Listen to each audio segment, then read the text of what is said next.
এখন তো মানুষজন কেউ আসছে না, আমি খাবারটা সুযোগ বুঝে খেয়ে নি। আরে এটা তো ওই লোকটাই, আজকেও মজা নেব। ভাত খেতে বসেছে, দাঁড়া ভাত খাওয়াচ্ছি তোকে। দুটো জুতো আছে, তাড়াতাড়ি করে দিয়ে আসি। এই আমার জুতোটাকে সারিয়ে দাও, এখনই লাগবে আমার। দিদি এখন তো আমি খেতে বসেছি, পরে দেবো। আরে আমার তো সময় নেই, দাও বলছি।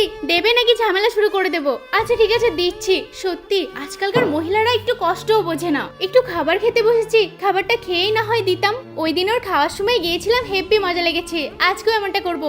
এই আমার জুতোটাকে তাড়াতাড়ি সারিয়ে দাও। দিদি খাবারটা খেয়ে নি, 2 মিনিট দাঁড়ান। এই আমার এত হাতে সময় নেই, যদি এখনই জুতোটা ঠিক না করো না তোমার অবস্থা খারাপ হয়ে যাবে। এই মহিলা সরে যাও তো এখান থেকে। আমার বাবা ভাত খেতে বসেছে আর উনি এসেছে জুতো ঠিক করতে। উনি তো বললো ভাত খাচ্ছে, কানে কি কথা যায় না? আরে বাবা কি সাংঘাতিক বাচ্চা। এই নাও তোমার জুতো, আমরা সারাবো না তোমার জুতো। যাও এখান থেকে, তাড়াতাড়ি চলে যাও। হ্যাঁ যাচ্ছি, আমার এখানে থাকার দরকার নেই। আমি ঠিক করেছি তো? হ্যাঁ তুই তো আমার সব সময় পাশে আছিস।